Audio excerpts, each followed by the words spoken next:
A mother kills her own son to protect a child she barely knows. Welcome back to Sandy's timeline. Today, we're diving into episode 3 of Squid Game, season 3. Buckle up because this one hits hard. The episode opens with a grim reveal. VIPs disguised as guards are executing eliminated players behind closed doors. In the main hall, the remaining players are gathered, and chaos erupts when the promoter throws a fit, desperate to return to the arena to retrieve his lost cross, one that secretly holds pills. Meanwhile, Min-soo is seen hiding it, clearly up to something. As always, after each game, the piggy bank is updated. With 35 players eliminated in the 4th game, only 25 remain, bringing the prize pot to a staggering 43.1 billion. If they were to split it now, each player would walk away with 1.724 billion. A vote is then called to decide whether the games should continue. Jun-hee pleads with the O players to vote X and end it all, but her cries are ignored. Back behind the scenes, the mysterious black masked man usually in charge of harvesting organs is alerted that all communication with the operating room have been lost, and he orders them to check out if everything is okay. The scene then cuts to No-yul and Jae-young-suk, who are still on the move. Jae-young-suk, now disguised as a guard, blends in to avoid detection. To help him stay hidden, No-yul secretly hands him the key to Cube 16, the doctor's old quarters. When the guards enter the dungeon, they're met with chaos. A blood-soaked mess from appears to have been a shootout. Upon inspecting the scene, they identify the fallen guards and assume it was an internal gunfight. Notably absent is Guard 16, known to be the doctor, leading them to suspect he was behind the ambush. Meanwhile, the black masked man heads to the control room, claiming he wants to check on the guard's status. There he notices something suspicious. Cube 16 is currently occupied. When the masked man returns to his quarters, he's ambushed by No-yul, and he immediately senses she's responsible for the dungeon incident and realizes she holds the upper hand. Calm but firm, No-yul demands that both she and Guard 16 be reassigned to the outer perimeter patrol, and that they be provided with a boat for their escape.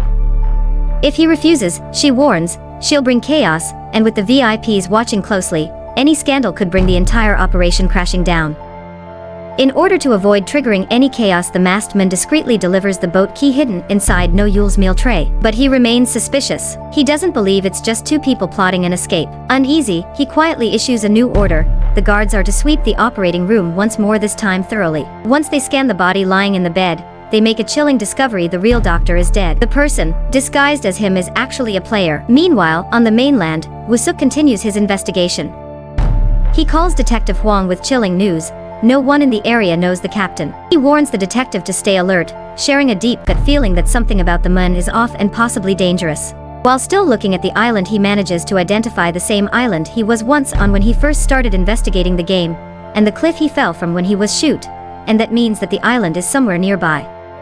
During the night, Woo-suk manages to track down Captain Park's house, and as he's looking through the house, he finds a stash of money, a guard uniform, and a photo of Park with the recruiter, and realizes that the captain is involved in the games, but is arrested. Before he can leave, Jun-hee urges Jae-hun to protect Jun-hee and her newborn daughter, but after he initially refuses, she hangs herself, committing suicide out of guilt for causing her son's death.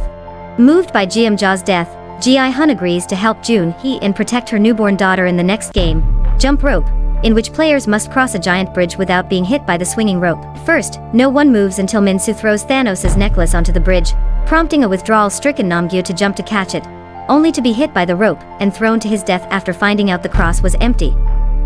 The VIPs decide that Jun-hee's baby counts as a player. Jae-hun, vowing to return for Jun-hee, successfully crosses with the baby in his arms. Encouraged, player 96 follows, but starts shoving other players once he crosses to increase the prize pool. With less than 20 minutes on the clock, a twisted ankle slowing her down, and a madman hurling players off the bridge, will Jun-hee make it across in time? See you on the next episode. Please like, share, subscribe to Sandy's Timeline for more.